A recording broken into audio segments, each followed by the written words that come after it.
Welcome to the AFGHANEYE YouTube channel. If this is your first visit, make sure to subscribe and press the notification bell so that you won't miss any of our new videos. Assalamu alaikum. My name is Sangar Paikar and I'm your host. Wa alaikum assalam, and I'm ahmed-waleed and I'm your co-host or guest singer. Let's decide later whether you're going to be co-host or a guest today. In the meanwhile, let's just ask our dear friends to share the link, invite everyone to join us. Like the video. Like the video, yes. Okay, so let's share the link. I'm going to share the link with you first. Just 1 second. No. Okay. Can you talk? Say something?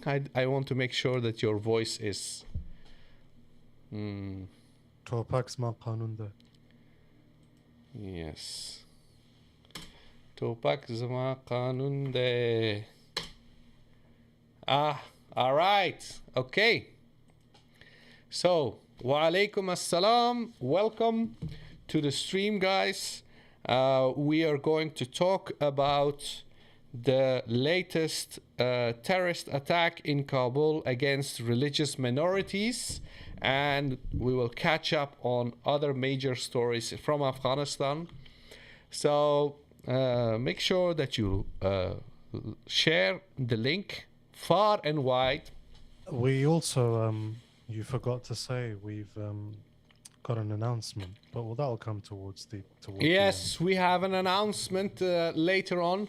So you guys, Khan Lala is asking, are there only 150 Sikhs in Kabul? Honestly, no idea.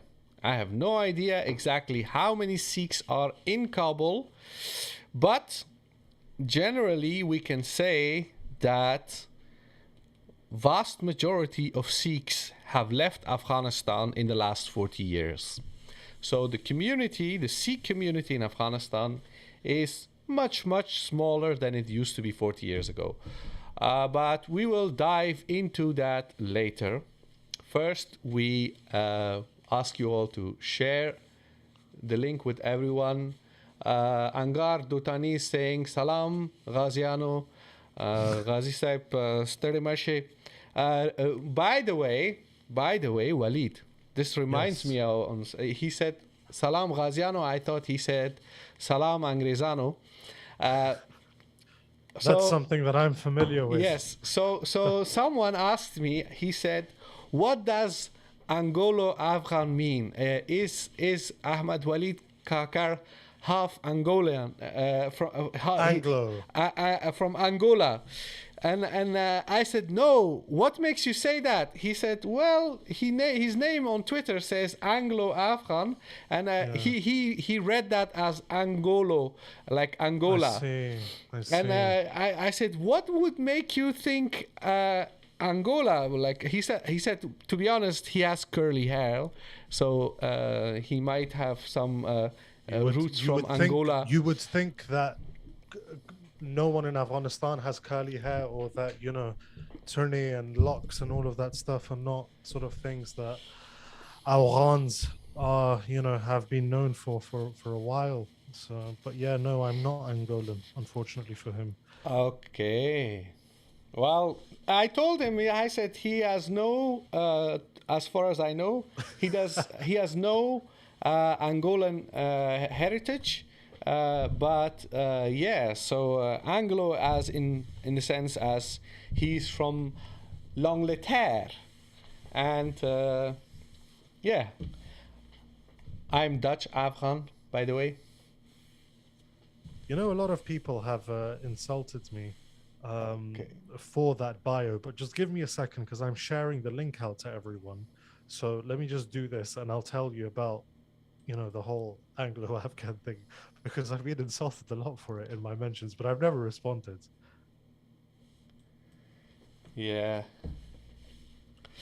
Okay, guys. So Man, we are okay. HSE, our moderator, welcome. Assalamu alaikum. All right. So we when should we start, Walid? Are we ready?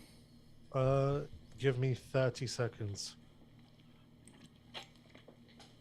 Yes, just give me quite literally 30 seconds.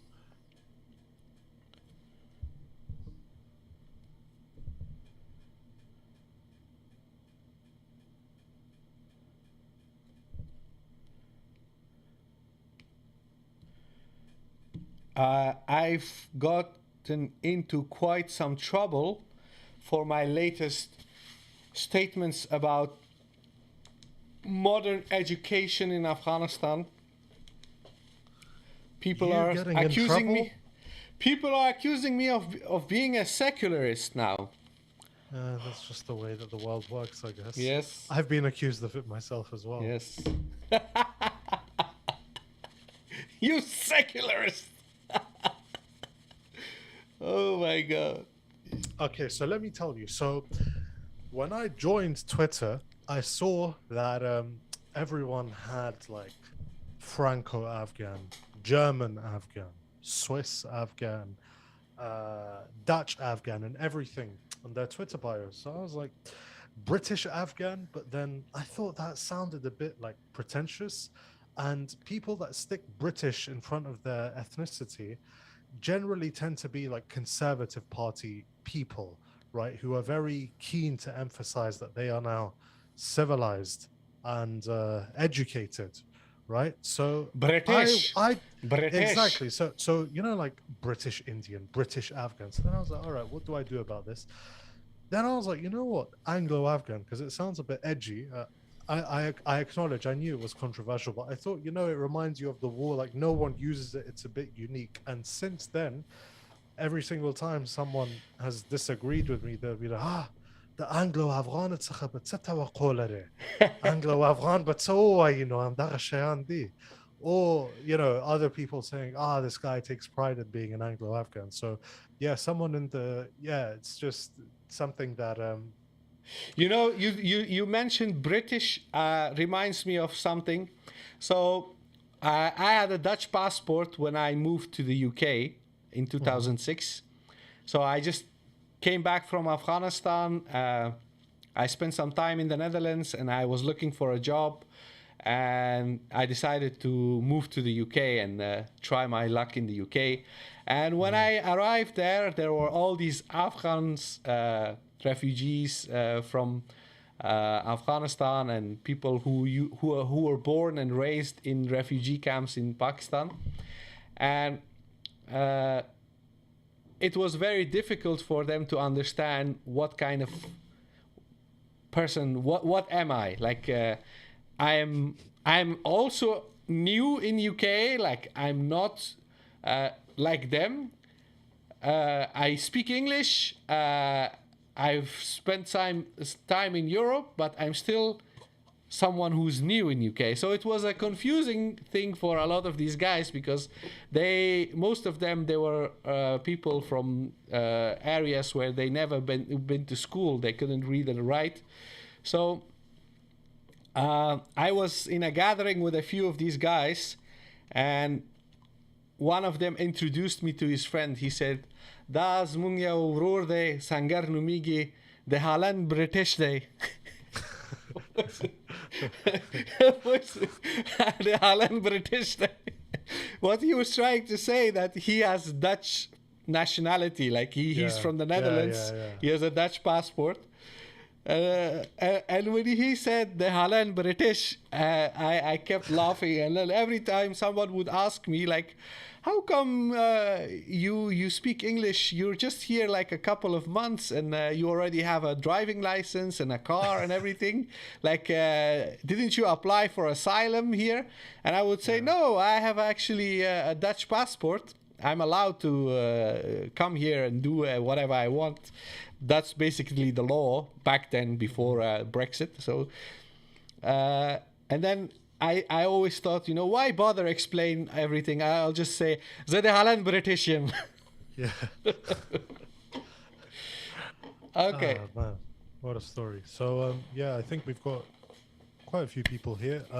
Everyone, once again, please share the video on your socials, like the Like the video as well. video. And yeah, that's my bit done. So Sangar, let's get Okay. into it. Latest So, developments from Afghanistan, including today's attack on a Sikh place of worship in Karte, Parwan. yes, so for the people who are not familiar with Kabul, in Kabul there are a few very important neighborhoods where religious minorities are concentrated. So, for example, in the last couple of years, we have been hearing about Daesh attacks in Dasht Barchi, which is west of Kabul, is a huge neighborhood, and there are a lot of Shiites who live in that part of the city.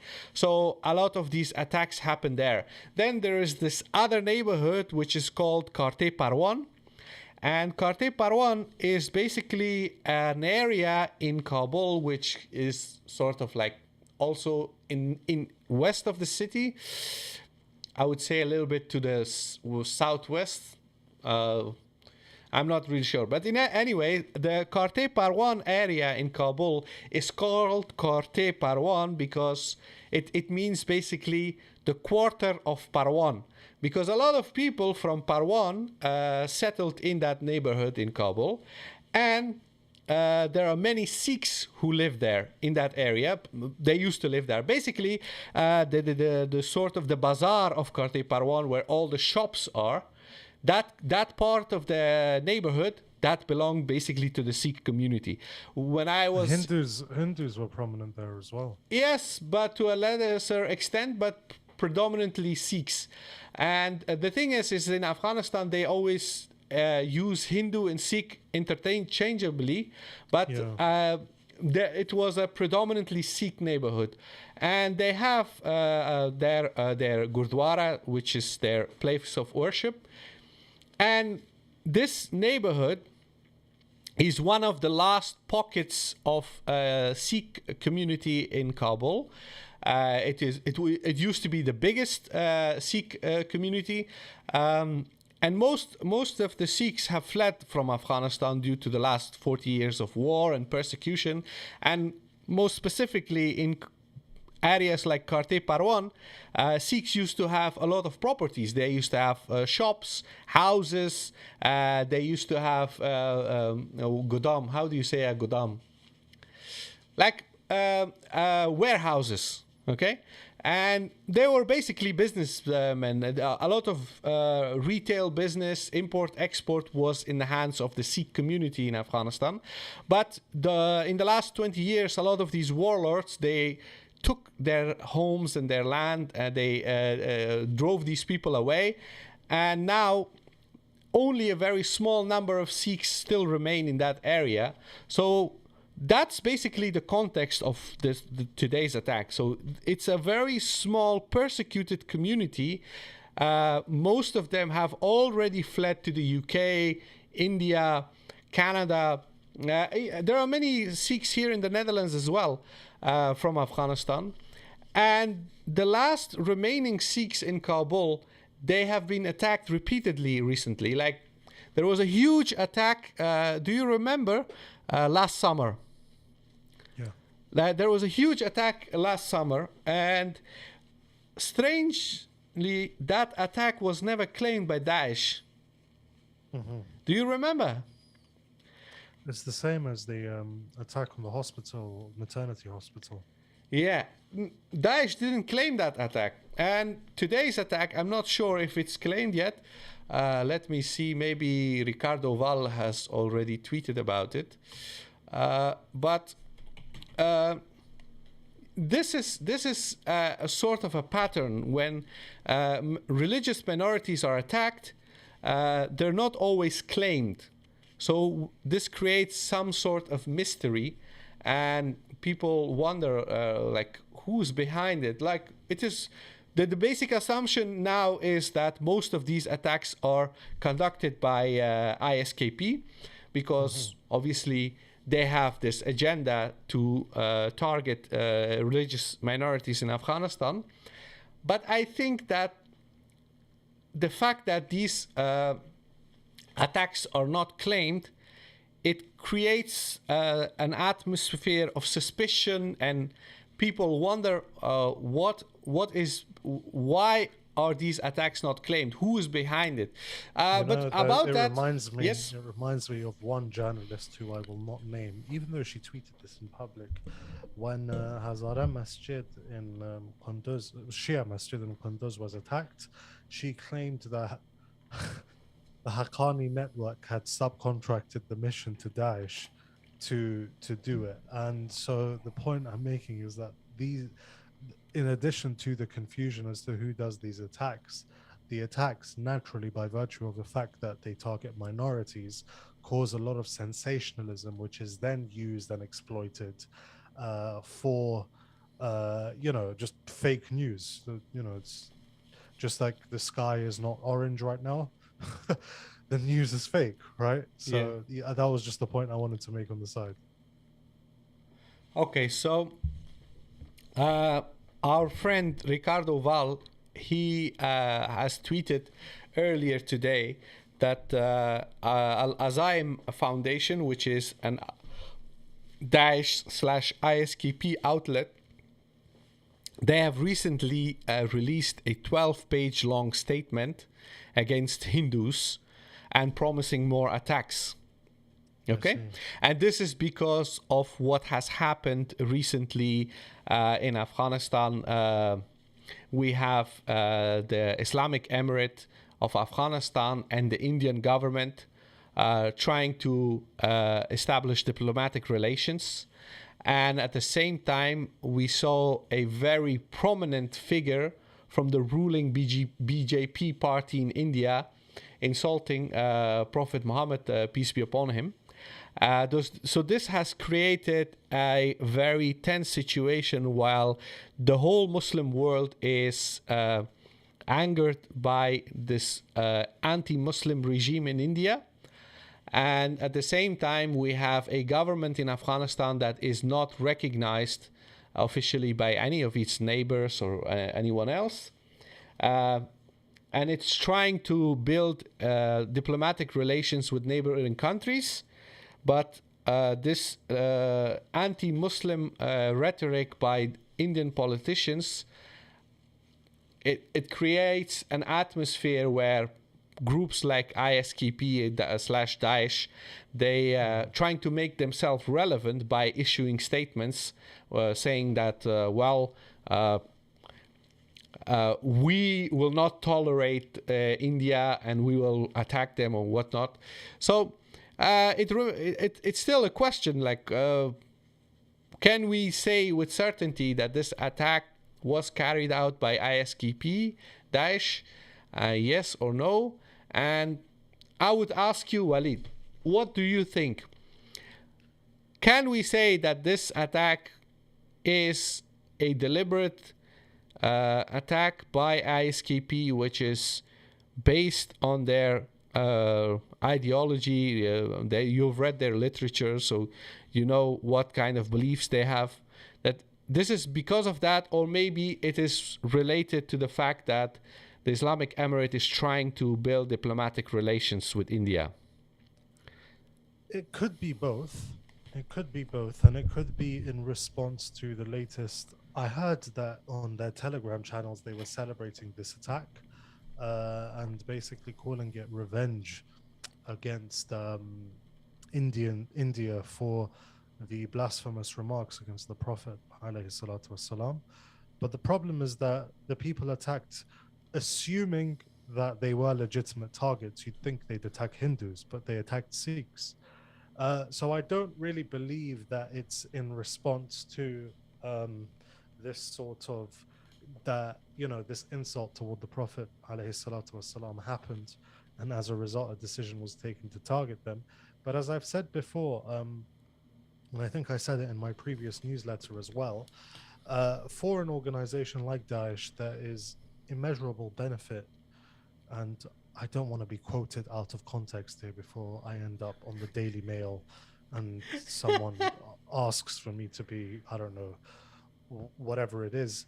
But for Daesh, I'm trying to say this in a way that if it's cut out and decontextualized, they'll still have some plausible deniability. There is immeasurable benefit for organizations like Daesh in attacking minorities for their political agenda. The reason is that it raises a lot of eyebrows, it gains headlines and attention, and that is exactly, that sort of notoriety is exactly what you need if you are a small insurgency or terrorist group, whatever you want to call them, that's operating in tiny bands and cells. This sort of notoriety helps because it makes sure that you are not forgotten, and it makes sure that people's attention is focused toward you. Secondly, it deepens schisms within society. Schisms within society are obviously a great recruitment tool.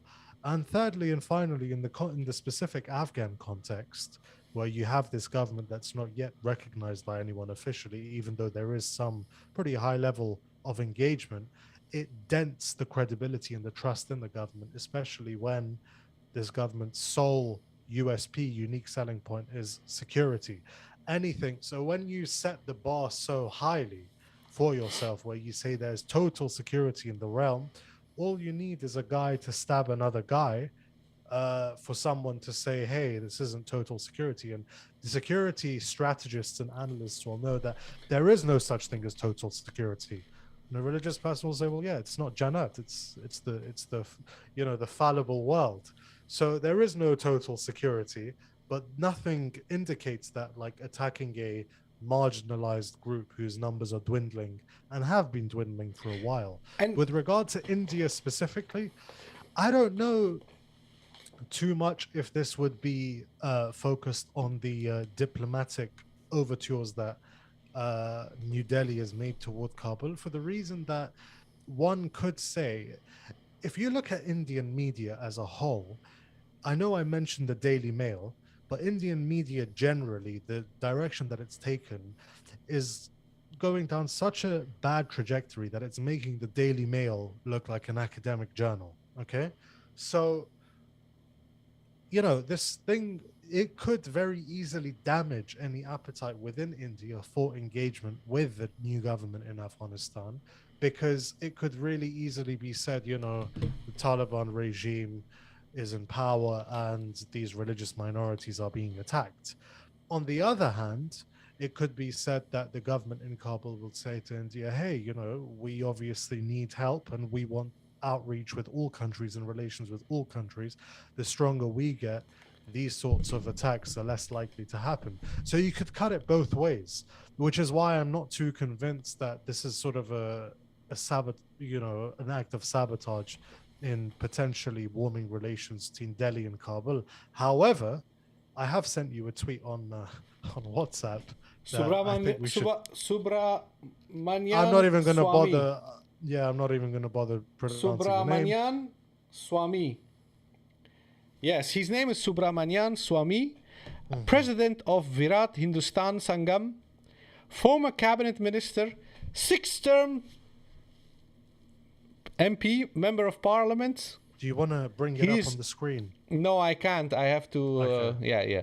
And his bio also says that he is a member of the BJP, Harvard PhD in economics, former professor.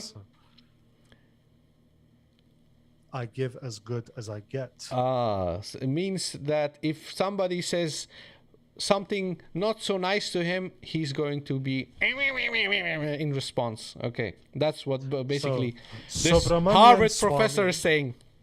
So Subramanian Swamy, who's a 6th-term MP, BJP member, and a former cabinet minister, and a Harvard professor of economics, yes, has tweeted, "Why should we let the Sikhs in Afghanistan be butchered by the cowardly ISIS? India should land 20,000 troops in Kabul to save the Sikhs. Modi government must think out of the box solutions to protect our people." This is basically a troll tweet, okay? Okay. 20,000 troops in Kabul. So like who is going to be triggered by this notion of India sending troops to Afghanistan? They didn't send troops to Afghanistan when a communist regime was in power in Kabul in the 1980s. They didn't send troops to Afghanistan when Ahmad Shah Massoud, their ally, was fighting against the Taliban. They didn't send troops to Afghanistan in the last 20 years when a India-friendly regime was in Kabul. But now when the Taliban are in Afghanistan, they will send troops. It's ridiculous. Like, it's very childish and very obvious that this is a troll tweet.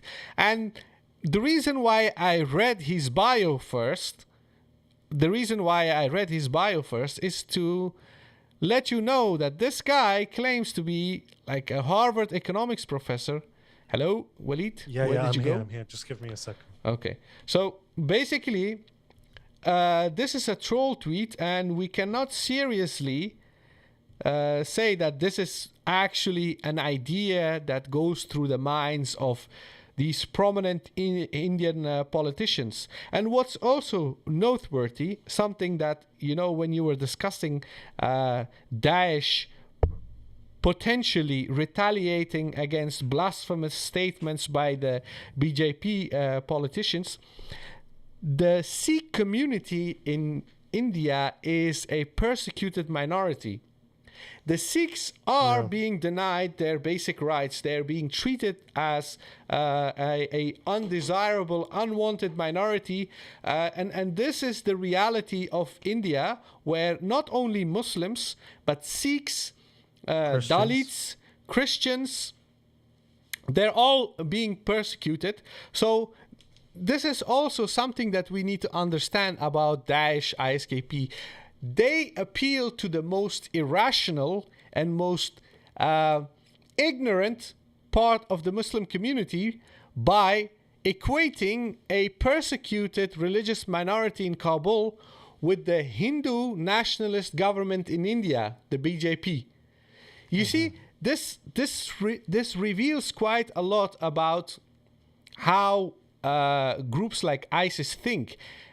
They assume that their followers or their supporters or people who agree with them, that they're so ignorant and that they're so simplistic that they equate a Sikh, which is someone who subscribes to another religious belief than the Hindu, and a Sikh who lives in Afghanistan, not in India, who is not a member of the ruling BJP party in India, they equate them with those people. So, you see, what we have to understand is that one of the reasons why we keep saying that Daesh or ISKP will never become a major political movement in Afghanistan with a lot of followers is because they have this very distorted perception of reality and Afghan society and people. Like Daesh supporters, obviously they all consider everyone who doesn't agree with them as kuffar, as apostates and disbelievers. But even when they, so in their mind, retaliate against a group that is posing some kind of threat to Muslims, they go after the most weak, persecuted and small and marginalized community in Afghanistan.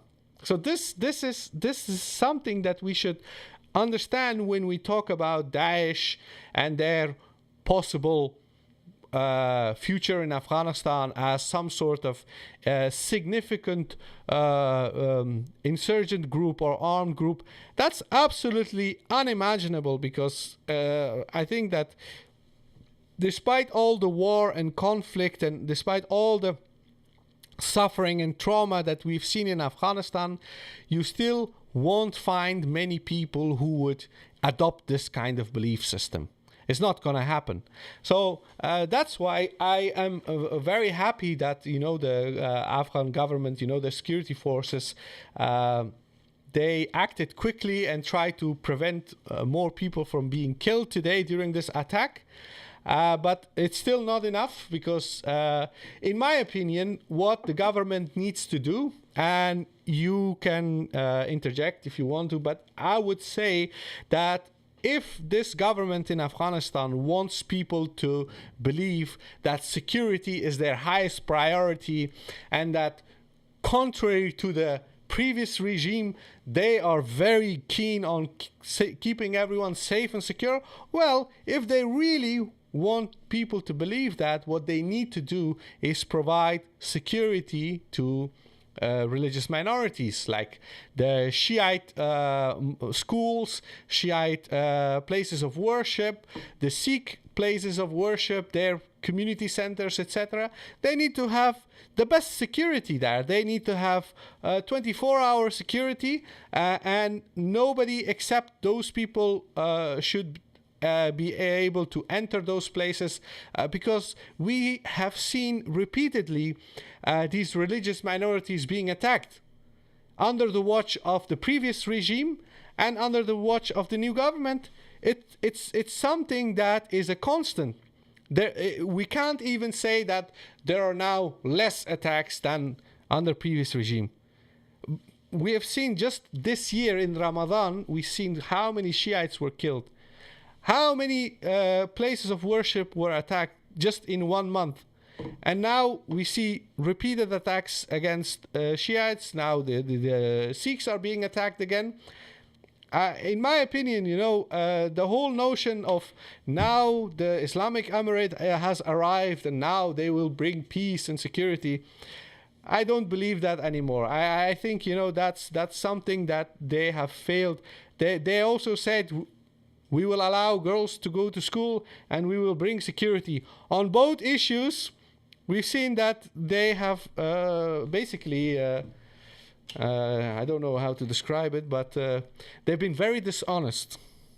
Yes, which is especially disappointing for men of God, right? It's a total joke, if I'm being honest with you. But I guess, as with every bad idea in history, Sangad, it'll be justified eventually as well, maslaha. Yes, and what really concerns me about the situation right now in Afghanistan, that there are a number of things that are happening. On the one hand, we have a Economic Affairs Commission under the leadership of Deputy Prime Minister Abdul-Ghani brother and the Minister of Finance and all these ministries involved in economic affairs, development and stuff. They are doing an excellent job of trying to rebuild and recover, the economy. They are trying to provide employment. They are investing in infrastructure, electricity, dams and whatnot, which is all great, fantastic. I'm not going to deny that. I actually think that's an amazing achievement. The most functioning part of the government. Exactly. But on the other hand, if we turn your face around to the side, what we see is that there is rising crime.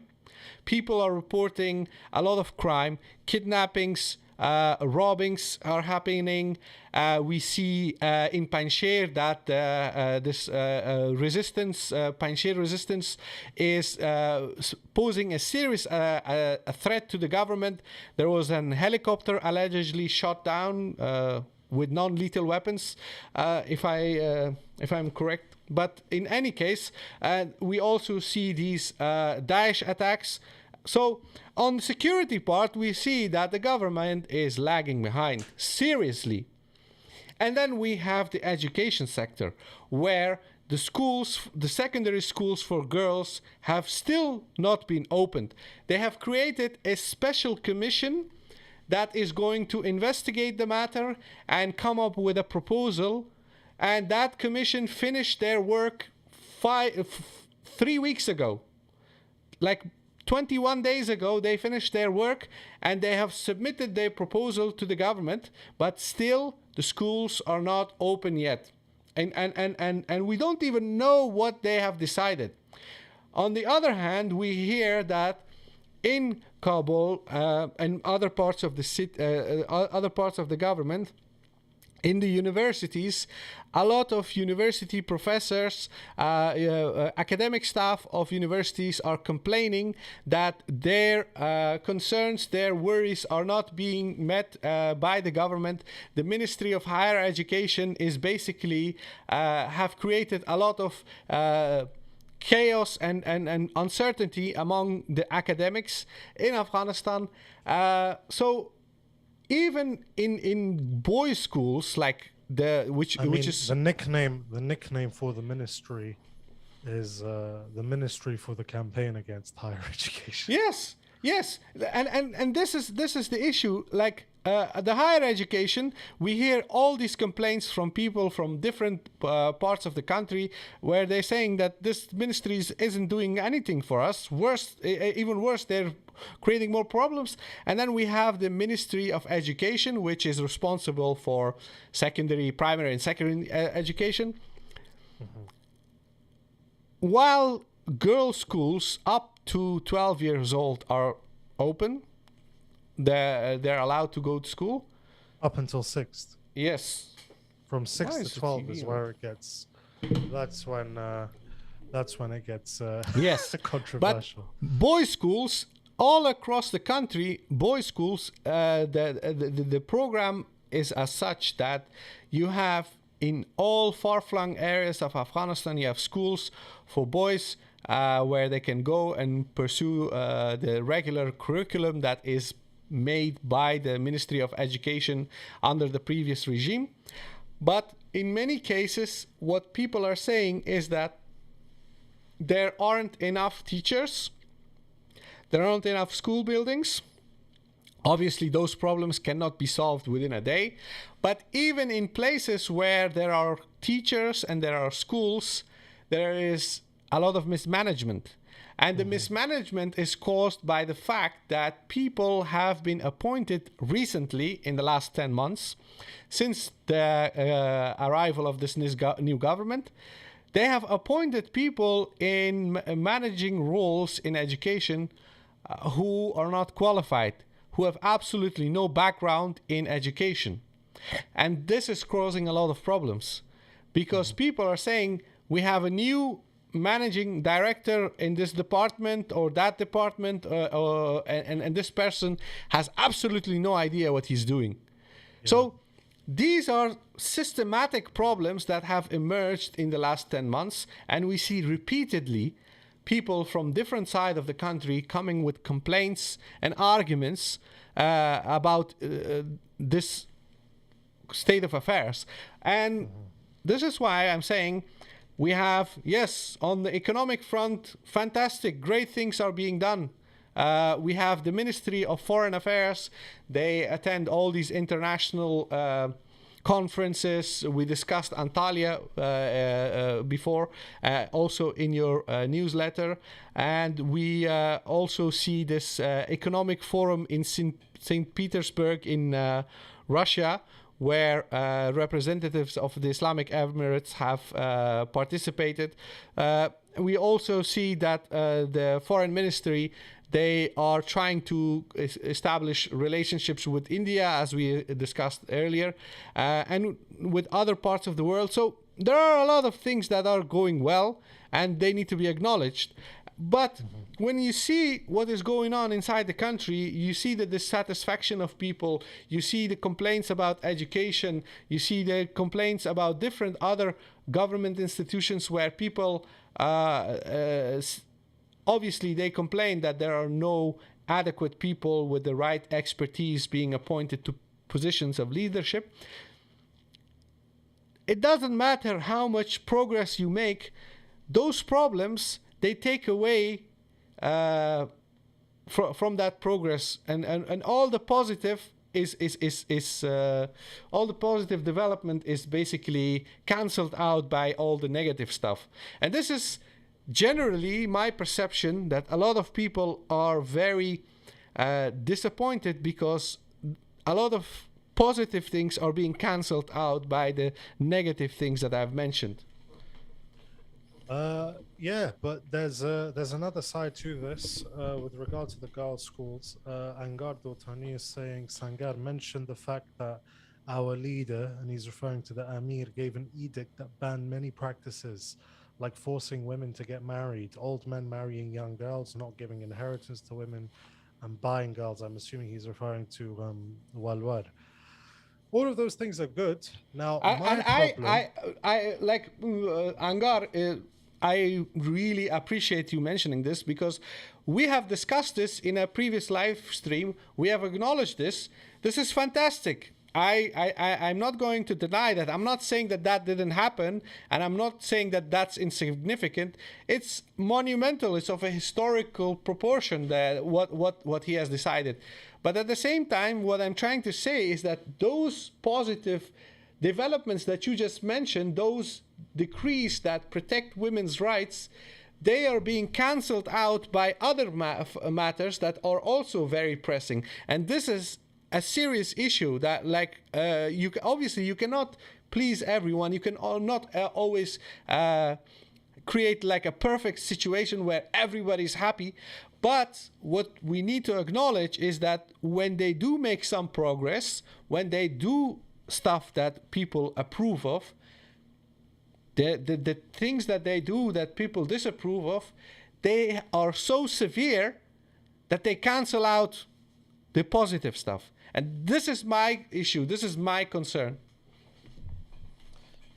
my problem as well, and it actually comes to Angar, the fact that you mentioned edict.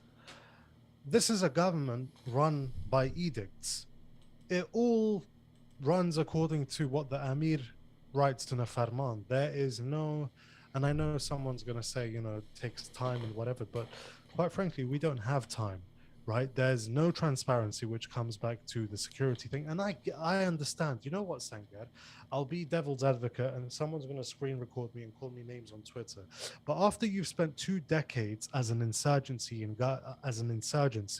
right? When you come into government and you're confronted by a hostile world, the impetus and the instinct to act like an insurgency only grows stronger. But the problem is that in between the international cohort of, let's say, hostile states, or not just hostile states, but media, international organizations, banking, different countries, between that and between this new government that we have, the Afghan people are being ground to dust, right? The lack of transparency is, for example, what is causing a lot of these issues, whether they are security or whether they're fiscal, and so on and so forth. And the fact of the matter is that politics as a whole has become rather symbolic. And the reason things become symbolic is because things lack substance. Now, I'll give you an example. Do you remember, Sangar, there was a march of Afghan women protesting in favor of the hijab? Yeah. Many of those. Many of those women, right? Now, I'm going to get, I hope I don't get screen recorded and called a secularist, but listen to what I'm saying, right? No, like seriously, Yeah. Who threatened the right of Afghan women to wear hijab? No one, quite frankly. Yeah. But the reason that this is being done and the videos are being circulated by government people, right, is because it's all about show. No one's threatened their right to wear hijab. In fact, it's being mandated on them to wear, right? Yeah. So these they don't really mean much. These announcements that Afghanistan is now a Garden of Eden wherein flow milk and honey, this is symbolic. And another thing that maybe we'll get onto in a bit as well is this commission for contacting Afghan personalities. Abdullah comes back from holiday, receives a hero's welcome. Mohammed Siddiq Chakari comes back from exile, receives a hero's welcome. Now, I'm not saying that them coming back is a bad thing. It's a good thing. But I was speaking to a couple of people and they were like, hey, Siddiq Chakari was a thief and Abdullah is a traitor. Why are they being given heroes welcomes? And you know what my answer was? When you're absolutely insistent that no seat in government will be given to a non-Taliban person, these are the things you have to emphasize for the inclusivity points. Do you see what I'm saying? Otherwise, Abdullah, why, if I leave Great Britain for 43 days and come back, I'm not received the way Abdullah's received. And I would say I've done much less harm to Britain than Abdullah's done to Afghanistan, right? Yeah. I haven't stolen Have any. you have you got any suits from Savile Row? No, I haven't. But you Abdullah see what I'm does. exactly. So what I'm saying, right, is that the reason you have to emphasize these things in public is because the substance is lacking. The fact that we need an edict from the Amir, from the head of the state and government to ban these things is actually cause for worry, not because the things themselves, banning the sale of women is obviously a good thing, but because there's no codified, defined scope of government, we have to rely on an edict that comes every 3 or 4 times a year from Kandahar, from the Amir who's not seen yet. Do you? Right? This do, isn't normal. Yeah. Do you remember when we were privately talking to a lot of those Afghans involved in advocating for the peace process and the negotiations, where I repeatedly would ask, do the Taliban have a plan? Do they have an actual written plan on how they're going to govern? What kind of Islamic government? Do you remember that? I asked the same question repeatedly, and then a lot of these people would respond back with, yes, it means that we will have a government where there will be no usury, there will be no this, and there will be no that, and this and that. But every time when I would say, do they have actually written a concrete plan of how they're going to govern, how they're going to administer different aspects of the state's affairs, the legislature, everything. If they don't have a plan, what are they going to do once they take over? Exactly. And there was no clear answer. There was no clear answer back then, not 2 years ago, not 1 year ago, and still today there is no answer. This is preposterous, because why? You would expect that when they say such and so is Allama, he is Mufti, he has written so many books, and he has done this and he has done that, all great, all fantastic. May Allah reward them for their great efforts in becoming scholars. I'm not going to deny that, but when you have a status as ulama, scholars, people of knowledge, then you also have to know that people are going to expect from you to be a scholar. And they need to have a legal system that functions. You cannot govern a whole country the whole time with decrees. These decrees, they don't make sense. As you explained, how are you going to govern a country of more than 30 million population where there are so many problems? How are you going to govern this whole country just by decrees? You need to have a legal system. You need to have a written code for all different aspects of governing a society. If you don't have it, okay, we can understand you don't have it yet, but at least show some transparency. Say, so far we have done this, we have done that, we have written a law for this, we have written a law for that, we're working on this chapter, or we're doing that. This will give people some kind of confidence, and they will say, okay, these guys are actually doing something. Yeah, but exactly. what do and we the get? thing is, it took think of it this way. The 2004 Constitution took 3 years to develop, and it was basically 1964 Constitution copy-pasted but made slightly more woke, right? That was what that took 3 years. But, and here's the content. So there's a flip side to this, because it's like, you get attacked from both sides of the spectrum, right? Trying to remain in the middle. But here's the thing. On one side, people are going to say, look, the country's operating in legal limbo and this and that, and all of those things are true. And I say, yes, that is true. But we are also operating in legal limbo from 2001 to 2004. And General Fahim, at the time, the Minister of Defense was promoting 200 generals from his district alone per year.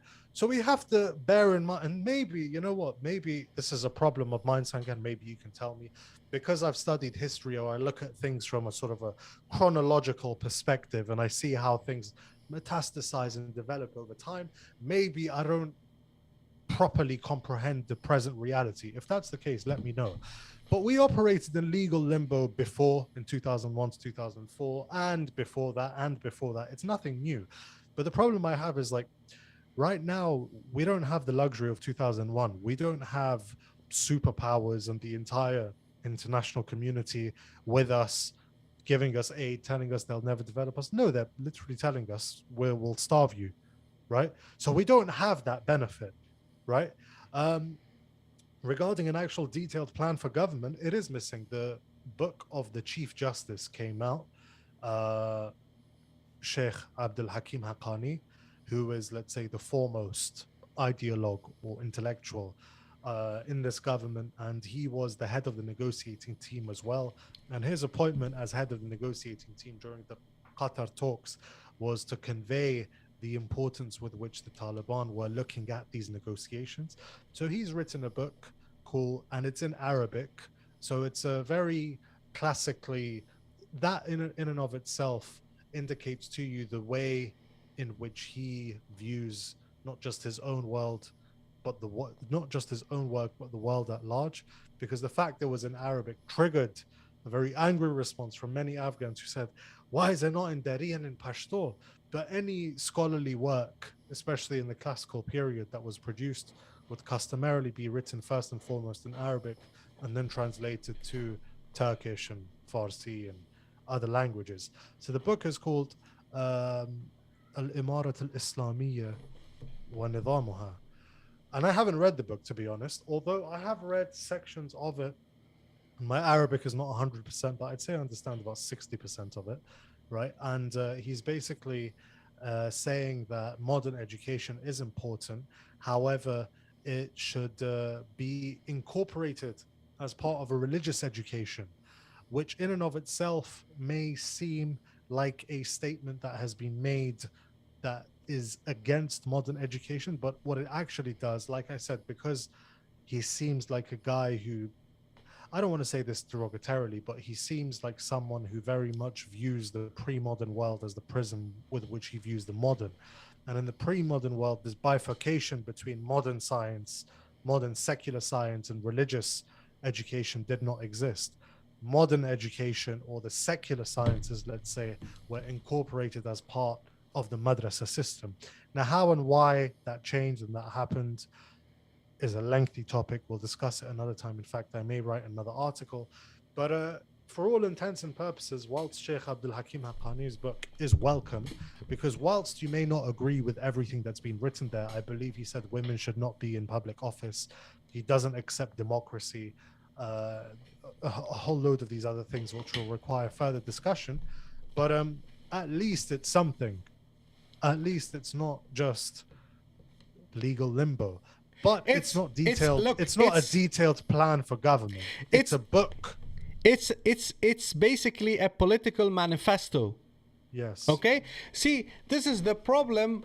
A lot of people say, Sangar, how can you say that as a Muslim, and are you a secularist? No, I'm not a secularist.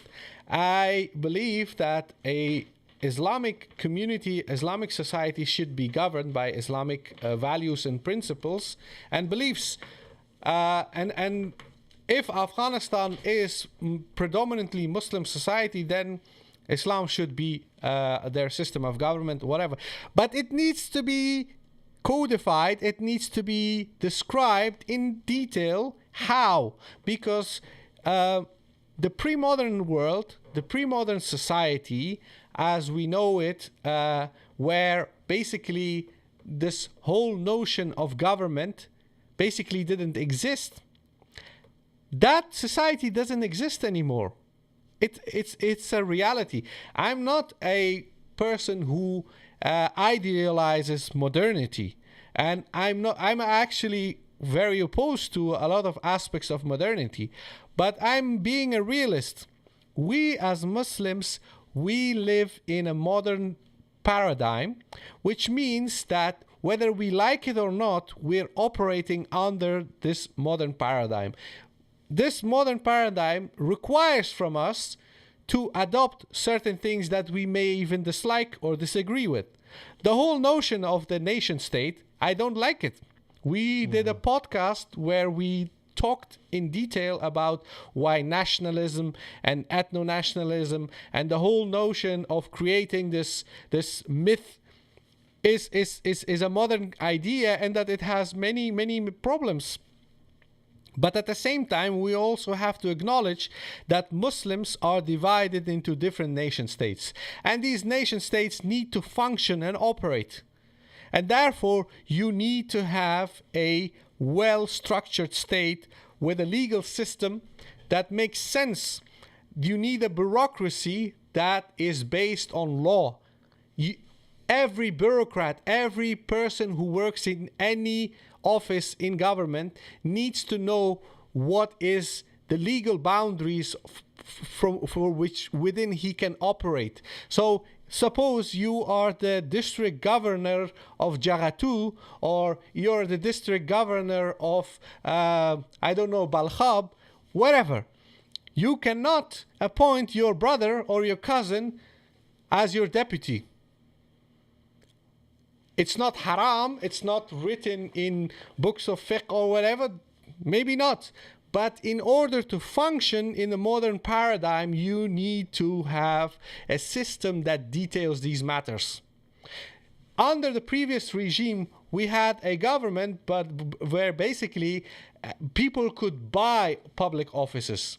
You could actually pay cash, and then you would become a governor or a district governor or even a minister. That was a bad system. We opposed it. We advocated for the Doha peace process and a transition of power or whatever, as long as we get rid of that corrupt system. But this system doesn't make any sense. And this isn't, by the way, just to clarify, this isn't saying that, Afghanistan should be a liberal democracy and all of that stuff. Like on a purely practical ground, democracy in Afghanistan is a myth, at least for the next few decades. But what I'm saying is that it needs to be codified. The way in which laws are formulated, issued, implemented, enforced, and enacted, there needs to be a system for it. It cannot be orders coming from Kandahar in once every few months. That's not how things work. And yeah, that's, like, for example, one thing that we're seeing, and this is a positive, right? We're seeing that there were elections in Kabul municipality. Now that's great. And obviously you got the standard takfir. the takfir always comes in some way, shape or form. You just have to wait for it, right? Yeah. But it goes without saying that we need to bear in mind what those municipal elections mean. Those municipal elections, the people, the councillors that are elected will not have legislative power, so it won't be democracy. However, at the same time, it is a real and practical step toward community engagement and engagement in government, right? But at this, all of this stuff is null and void if the actual role of the municipality is not defined and enshrined in law. Exactly. That's about it. So who, what is the job specification of every minister? What does every ministry take care of? All of these When things. does this interim government end? When does it stop being an interim government and become an actual government? How many bodies of armed forces do we have? When and where do the police get involved with something as opposed to the army? Very basic things. It can't just be done without being defined. But I feel like in any case, all of like the Democrats will be really annoyed at us. I feel like all of the takfir guys will just be there pressing T for takfir. But yeah, that's basically that. Okay, guys, we have an announcement for you, and we need your input. So people in the chat, people who are going to watch this episode, we need suggestion and proposal from you guys. So basically, ahmed-waleed Kakar and myself, we have decided to make more podcasts, but shorter ones. So we will do a 15-minute podcast, more frequent, so a couple of times a week. We will do a brief 15-minute podcast where we will cover certain developments. And Waleed, you had a specific format in mind. Yes, Would I you did. like to share that with us? So it will be basically the problem that we've had thus far, right? As everyone has gathered, is that we are two guys, adult men that work full-time jobs, and we run this platform independently. So that means that there's no third-party large organization funding us. Now that means that we are able to stay, to stay independent, to not feel like if we say the wrong thing, our funding will be cut, because we are a community-based platform. The downside of that, obviously, is that what we have are the technical problems. We do everything alone, and we get requested to do a podcast, and we do it, and they tend to be longer, and then we don't really have someone who can come along and cut them into shorter snippets and so on and so forth. So what we decided is that a lot of news comes from Afghanistan every day, and it's never covered in the English language. So Sangar and I will be doing I want to say daily, but I will refrain from it because there will be days where obviously not be possible. We want to do a podcast a couple of times a week, 15 minutes. I will set a stopwatch on this phone, which is my work phone. No one tell my workplace about it. It's an iPhone, by the way, which is uncharacteristic of me. I'll set a stopwatch, 15 minutes, the daily or the bi-daily roundup of events. And that will be the podcast.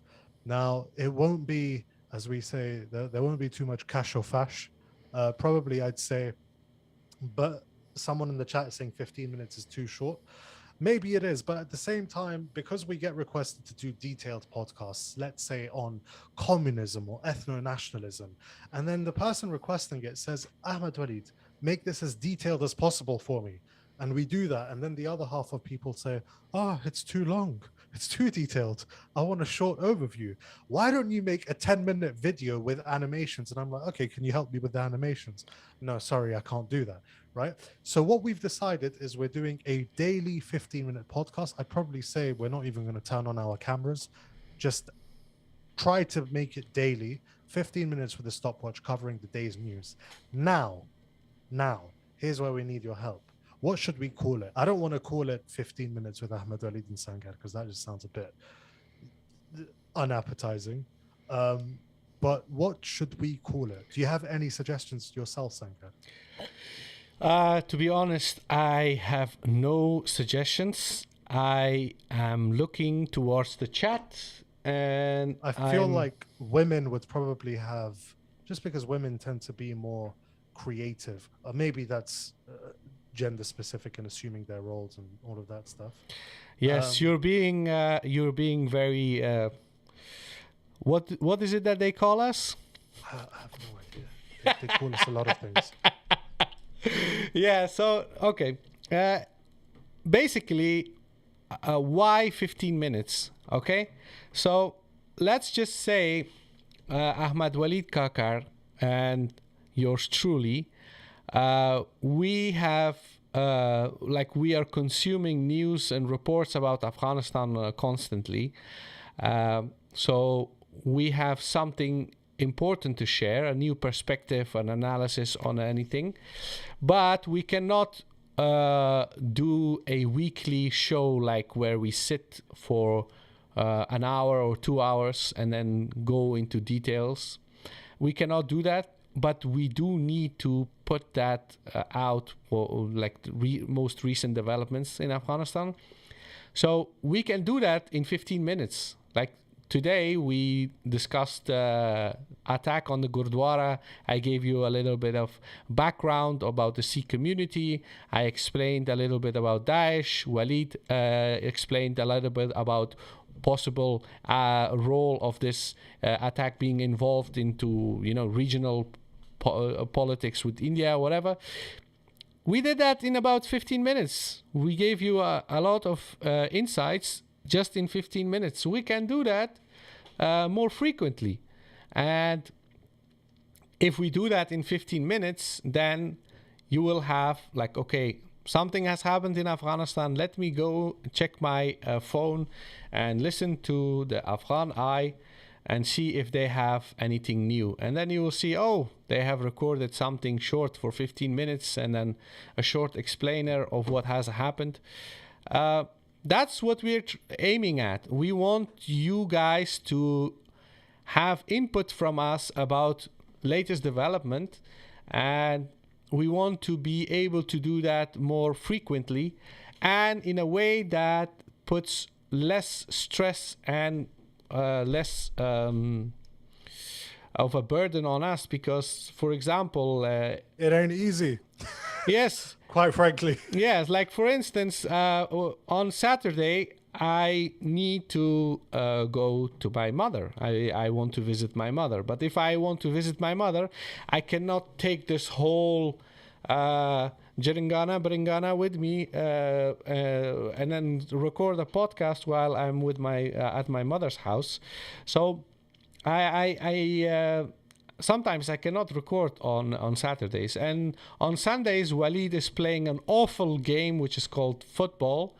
So that's why he cannot record on Sundays. But basically, we need to really plan in advance, like 2 weeks in advance, when we want to record something during the weekend. And we need to do a lot of research. Like Waleed has to study like 4 or 5 books every time we record a podcast, and nobody really actually acknowledges that. You guys, you don't even acknowledge the fact that this guy, he goes specifically on his lunch break. People request, oh, Waleed, can you do a podcast about this or that? And Waleed like, sure, let me go and order a couple of books. And then, like, people don't even acknowledge that, and it's the reality of creating these podcasts. They say, oh, why don't you have a podcast every week? Well, if we record like the nationalism or the ethno-nationalism podcast, if we record something like that every week, we need to both quit our jobs. That's the truth. So it's something that we cannot achieve. So we are going to make a distinction. We're going to give you short 15-minute shows on regular basis, a few times a week, and then we will also work in the background on longer podcasts and longer articles, and you will have those longer ones once in a month, maybe. Who knows? See, the thing is, what I want to make clear is that this actually makes it easier for us, right? Because we consume news, we speak to people in Afghanistan daily, easily, so we know what's going on, right? 15 minutes a day for me to come and sit down on this desk, not even turn on my camera, same thing with Sangad, to talk for 15 minutes until the stopwatch goes off and then go about our days is pretty easy, right? And it actually gives us a lot of time, right? The 23 hours and 45 minutes every day to prepare for the longer podcasts, which will also be coming. So, for example, one thing we've been requested to do repeatedly is the Afghan Civil War, 1992 to 2001 or 1996, let's say. We've been requested to do one on communism. We've been requested to do it. So we can, it's much easier this way. That's why I want to have a specific name for the daily stuff so that people know what they're getting when they come here. And for the longer stuff where Sangara and I are professors, right? then that will be, that will stand as is. So yeah, the only thing we're stuck on, however, is the name. Helene is asking, do you want to do this only on YouTube or on podcast streams? So with the short ones, what we would like to do is record them in any way we can. So if we record it only on audio, because we are not able to go and sit here with the light and this big microphone and everything, then we will just record the audio and then it will only appear on streaming services. And if we are able to sit here and do it with video and everything, we will do that. But basically, what we want to do is record the 15-minute audios a few times a week. And we can do that even with our phones. We can nowadays, you can record those short podcasts on your phone. So it will give us more freedom to produce more content. And if we are able to do it on video, we will. But basically, we want to provide you with more content on the streaming services. Okay, so women should not. Valorant is being a misogynist here, I think. Yes. I don't know what he's saying. Quota about 2% women needed to some specific fields like doctor. That's it. Okay, it's a bad idea. Just more podcasts of 1 to 2 hours. If 5 times a week, 15 minutes will cover a lot and rapid, which is also important, and followers will be able to follow and join too easily. That's something that we heard from a lot of people. They said if you do a lot of short shows, then you can still cover a lot of issues. So that's one of the reasons why we would want to do the short ones. Yes, so someone suggested Afghan Bites. Afghan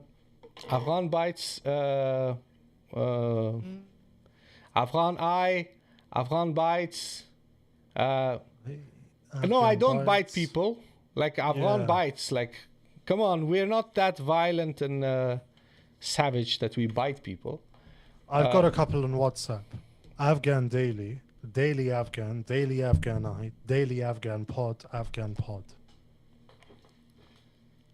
Ah. Anything else? Someone in the chat is saying Pakistan Daily. Yes.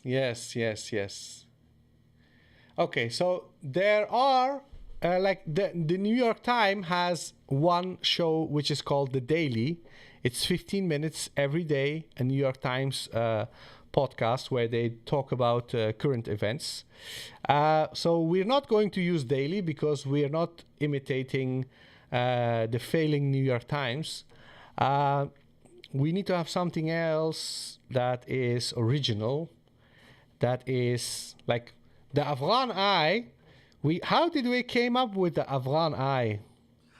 The story goes as follows, because there's also the Middle East Eye. The plan originally was Eye on Afghanistan, and then I realized that there was Eye on Palestine that existed. So then I changed to the Afghan Eye. And then like a couple of weeks later, I realized that, oh crap, there's a Middle East Eye. But that was basically it. So yeah, that's the Afghan Daily. No, the Afghan Daily we're not going to be doing. Daily Afghan.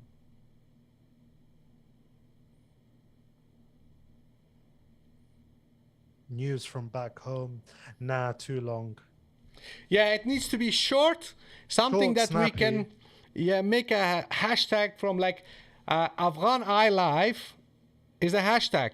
It's short. Yeah. Afghan Eye is short. It can be a hashtag. What's the Pashto daddy for a tea break? Yeah, we don't have a specific word for that. We can try to sound very Pakistani and call it Gupshup.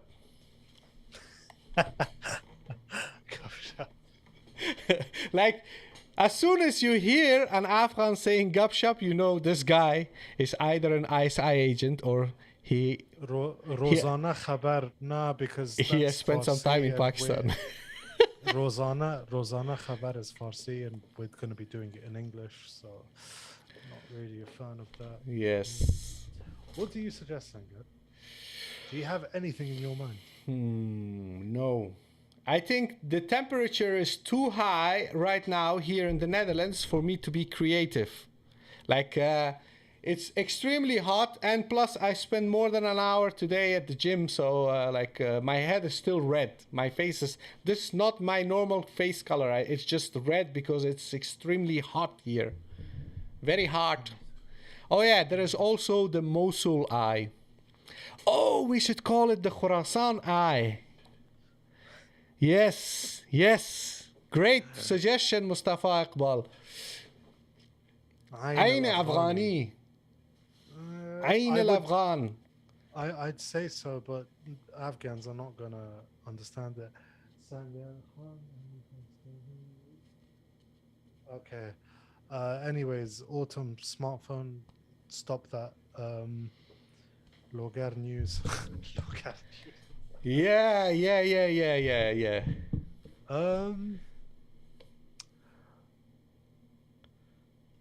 Logar news is nice. I would say Bandar, but I really don't like that word. No, actually, it's great. Bandar. Okay, Afghan Eye Bandar. That's I'd it. Say I'd say take the Afghan eye out of it. Just Afghan Bandar. Just Bandar. Hashtag Yeah, Bandar. We will do a 15-minute Bandar. Put a pause on it. Put a pause on it. Let's think and brainstorm. We will do a poll. We will do a poll. Yes. Okay, we will do a poll on Twitter. Okay, we can do a poll here. Okay.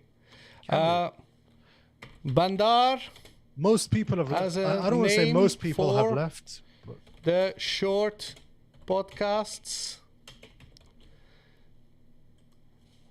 Yes. Bandar refers to like chatting, like a group conversation where you just chat. Like. Yes. It's informal kind of chat. Guys, vote. You wrote Andar. Like people are gonna think you're coming for the Andar tribe or something. Okay, I will do a new one. All right, sorry. So here is Bandar as a name for the short podcasts. Yes. No. Bang. Okay. So we have Bandar. Please vote. Let's see what the audience says.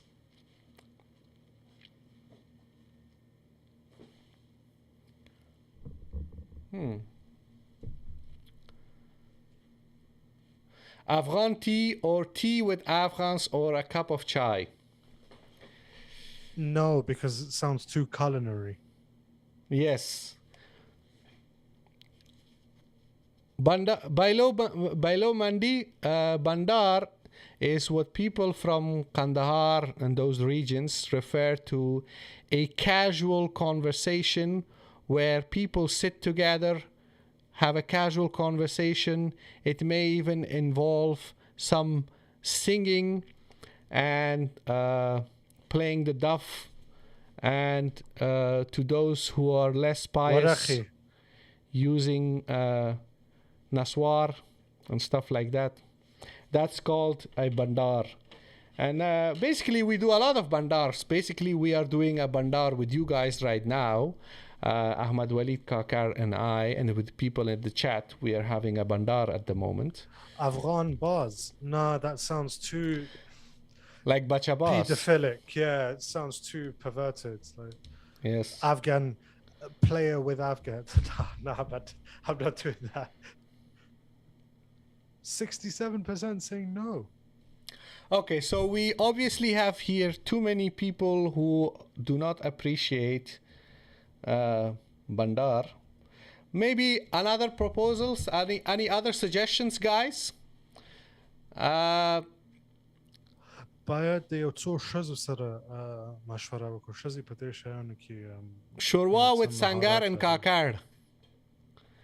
Shorwa with Sangar and Kakar. It rhymes. Yeah, but it's too food related. Yes. Yeah. Raibatuna.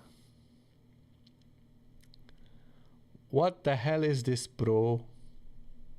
Mashwara. Mashwara is no, because that means consultation and we're not consulting.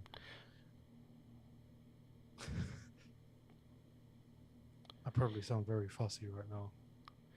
The Afghan Eye Digest. Also sounds very foodie. Yeah. No, Valorant, it's not bandar. Bandar is monkey in Pakistani. We said bandar. Zere. Ahmad Yusuf said, Amjad Yusuf said Zere, which means good news. No, we're not going to discuss. Unfortunately, much of the news isn't good. Yes. HSE says Afghan update.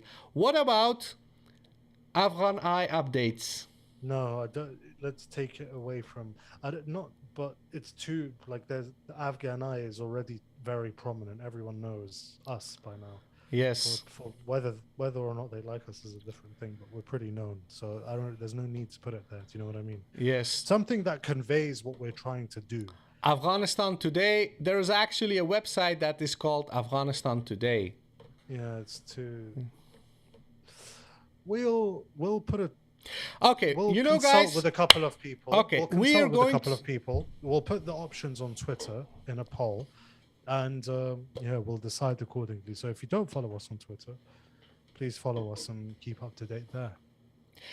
Okay, so what we will do is we will wrap this one up for today.